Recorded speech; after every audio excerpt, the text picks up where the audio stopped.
Managing apps on the LG TV. Go to your home dashboard by pressing the Home button on your remote control. Navigate via your remote control to the Apps icon under your app list. To download new apps, click into the search box and type the title of the app from the keyboard that appears. Then select Install.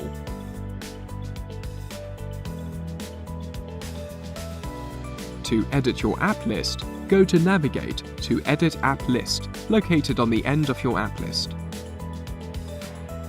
You can easily delete or change the order of your app list.